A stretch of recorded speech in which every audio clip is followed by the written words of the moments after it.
ሰላም ሰላም ሰላም ቻናል ቤተሰቦች እንዴት ናችሁ? ዛሬም ተመልሻለሁ ማለት ነው። እንግዲህ እንደምትመለከቱት እዚህ ጋር የአማርኛ ፊደሎችን እና ቃላቶችን እየመሰረትን እያነበብን ያለ ማለት ነው። እሺ ከዛ ቀጥለን የምናነበው የፊደል አይነት የኸ ፊደል ነው ማለት ነው። እነዚህንም ካነበብን በኋላ በስተመጨረሻ በመጀመሪያው ድምፅ ቃላት እየሰራን የምናይ ነው የሚሆነው ማለት ነው። እሺ እንግዲህ እንደምትመለከቱት እዚህ ጋር የተለያዩ የአማርኛ ፊደሎች አሉ። እነዚህን ካነበብን በኋላ በስተመጨረሻ ደግሞ ቃላት እየሰራን ያለን ማለት ነው።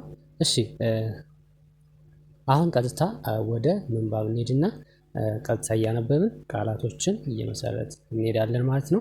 ከዚያ በፊት ግን አዲስ ከሆናችሁ ሰብስክራይብ ማድረጋችሁ እንዳትረሱ ማለት ነው። አሁን ቀጥታ ወደ ምንባባችን እንሂድ። እሺ እንደምትመለከቱት እዚህ ጋር የኸ ፊደል አለ ማለት ነው። ይሄኛውን የኸ ፊደል እስከ መጨረሻው እያነበብን ያለን ማለት ነው። ሀ ሁ ሂ ሃ ሄ ህ ሆ ብለን እናነባለን። ከዛ ቀጥለን ደግሞ ወ ው ዊ ዋ ዌ ው ዎ ብለን እናነባቸዋለን። ከዛ ቀጥለን ደግሞ የምናነበው ቃላቶችን ነው ማለት ነው። እንግዲህ እንደምትመለከቱት ቃላቶች እዚህ ጋር ተጽፈዋል ማለት ነው። እነዚህን እያነበብን ያለን ማለት ነው። እሺ እንግዲህ ይሄኛው ቃላት የተመሰረተው በወ በመጀመሪያው ድምጽ ነው ማለት ነው። እዚህ ጋር ወ አለ፣ እዚህ ጋርም በወ እንጀምራለን ማለት ነው። ወ ወንበር ብለን እዚህ ጋር ወንበር ብለን እንመሰርታለን ማለት ነው። ይሄኛው ቃላት መሰረትን ማለት ነው። በመጀመሪያው ድምጽ መነሻ በማድረግ ቃላቶችን መስርተናል። ከዛ ወደሚቀጥለው እንሄዳለን።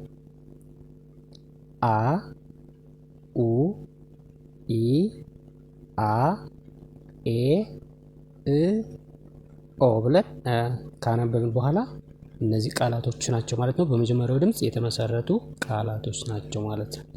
እንግዲህ የመጀመሪያው ድምጽ ስንል የአን ነው ማለት ነው። እንግዲህ ስንጀምር የቃላቱ የመጀመሪያ ፊደል አ ይሆናል ማለት ነው። ሌላው ደግሞ ማንኛውንም አጥንተን መመስረት እንችላለን ማለት ነው። ስለዚህ አ አምድ ብለን እንደዚህ እንመሰርታለን ማለት ነው። እሺ ከዛ በመቀጠል የዘ ቤተሰቦች አሉ ማለት ነው። እነዚህን የዘ ቤተሰቦች እናነባለን፣ ቃላት እንመሰርታለን ማለት ነው።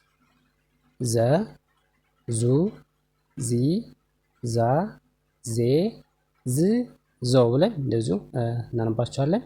ከዛ በመጀመሪያው ድምፅ ተነስተን ቃላት ስንመሰርት ደግሞ ዘመድ ብለን እንመሰርታለን ማለት ነው። ስለዚህ እዚህ ጋር ዘመድ ብለን ከመሰረትን በኋላ ወደሚቀጥለው ነው የምንሄድ ማለት ነው። ከዛ ቀጥለው ደግሞ የዠ ቤተሰቦች አሉ። እንግዲህ እነዚህን የዠ ቤተሰቦች እያነበብን እስከ መጨረሻው እናያቸዋለን ማለት ነው።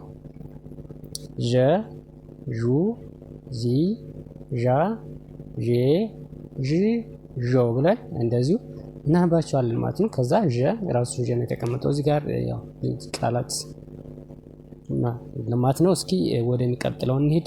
የዠ ቃላት የለውም ለጊዜው በመጀመሪያው የሚጀምር ቃላት ስለሌለው እናልፈዋለን ማለት ነው፣ ራሱን አስቀምጠን። እሺ ከዛ ቀጥልን ደግሞ የየቤተሰቦች አሉ ማለት ነው። እነዚህን የየቤተሰቦች እናነባቸዋለን ማለት ነው። ቀጥታ እያነበብን ቃላት እንሰራለን። የ ዩ ይ ያ የ ይ የው ብለን እንደዚሁ እናነባቸዋለን። ከዛ ቃላት ስንሰራ ደግሞ በመጀመሪያው ድምጽ እንነሳና በመጀመሪያው ድምጽ ተነስተን የኛ ብለን እዚህ ጋር የኛ ይላል የኛ ብለን እንሰራለን ማለት ነው።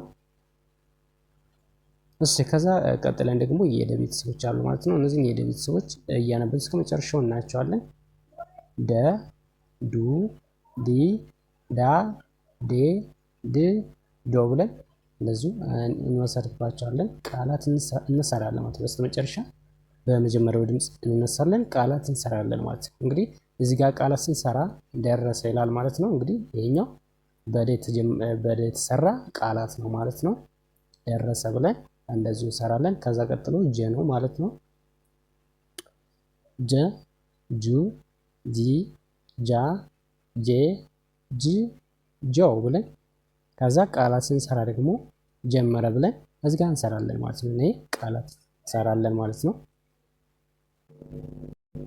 እሺ ከዛ ቀጥለን የገ ቤተሰቦች አሉ። እነዚህን የገ ቤተሰቦች አንዳንድ እያነበብን እናያቸዋለን። ገ፣ ጉ፣ ጊ፣ ጋ፣ ጌ፣ ግ፣ ጎ ብለን እንደዚህ እናነባቸዋለን። ከዛ ቃላት ስንሰራ ደግሞ ገጠመ ብለን ገጠመ ብለን እንሰራለን ማለት ነው። እነዚህ ቃላት ሰራንባቸው ማለት ነው። ከዛ ቀጥለን ደግሞ የጠ ቤተሰቦች አሉ። ጠ፣ ጡ፣ ጢ፣ ጣ፣ ጤ፣ ጥ፣ ጦ ብለን ጠረገ ብለን እዚህ ጋር እንሰራለን ማለት ነው። እነዚህ ቃላት ሰራን ማለት ነው። እሺ ጠረገ ይላል። ከዛ ወደሚቀጥለው ወደ ጨ እንሄዳለን። የጨንም እያነበብን ቃላት እንሰራለን ማለት ነው። ጨ፣ ጩ፣ ጪ፣ ጫ፣ ጬ፣ ጭ፣ ጮ ብለን እንደዚሁ ቃላት እንሰራለን። በስተመጨረሻ በጨ በመጀመሪያው ድምፅ በመነሳት ጨመረ ብለን እዚህ ጋር ቃላት እንሰራለን ማለት ነው። ከዛ ቀጥለን ደግሞ የጰ ቤተሰቦች አሉ ማለት ነው። እነዚህን የጰ ቤተሰቦች አንድ በአንድ ካነበብን በኋላ ወደሚቀጥለው እንሄዳለን። ጰ፣ ጱ፣ ጲ፣ ጳ፣ ጴ፣ ጵ፣ ጶ ብለን እናነባቸዋለን። ወደሚቀጥለው እንሄዳለን ማለት ነው።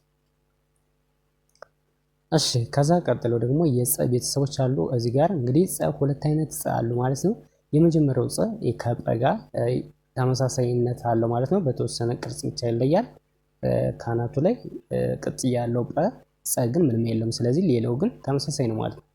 አሁን እዚህ ጋር ሁለት አይነት የጰ አይነት ነው የምናየው ማለት ነው። አንደኛው ጰ ይሄ ነው፣ ሁለተኛው ደግሞ ይሄ ነው ማለት ነው። እንግዲህ እዚህ ጋር ጰን ካነበብን በኋላ እዚህ ጋር ሁለት አይነት የፀ አይነቶች እናነባለን ማለት ነው። አሁን ፀ፣ ጹ፣ ጺ፣ ጻ፣ ጼ፣ ጽ፣ ጾ ብለን ከዛ በመጀመሪያው ድምፅ ቃላት እንሰራለን። ጸሎት ብለን ቃላት ሰርተናል ማለት ነው። ቀጥሎ ደግሞ ይሄም የፀ ፊደል ነው ማለት ነው። የፀ ፊደል ነው። ሁለቱም ጸጸ ብለን እናነባቸዋለን ማለት ነው። እሺ ከዛ ቀጥለን እናነባቸው። ፀ፣ ጹ፣ ጺ፣ ጻ፣ ጼ፣ ጽ፣ ጾ ብለን እንደዚሁ እናነባቸዋለን። ከዛ ቀጥለን ጸሎት እንላለን። ይሄኛውና ይሄኛው ተመሳሳይ ፊደል ስለሆነ ተመሳሳይ ቃላት አስቀምጠናል ማለት ነው። እነዚህ ተመሳሳይ ናቸው ማለት ነው። ከዛ ወደሚቀጥለው እንሄድ።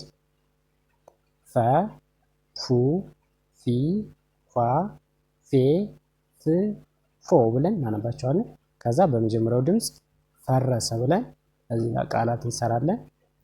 ከዛ ቀጥለን ደግሞ ፐ፣ ፑ፣ ፒ፣ ፓ፣ ፔ፣ ፕ፣ ፖ ብለን ከዛ ደግሞ ፐርሰንት ብለን ቃላት እንሰራለን ማለት ነው።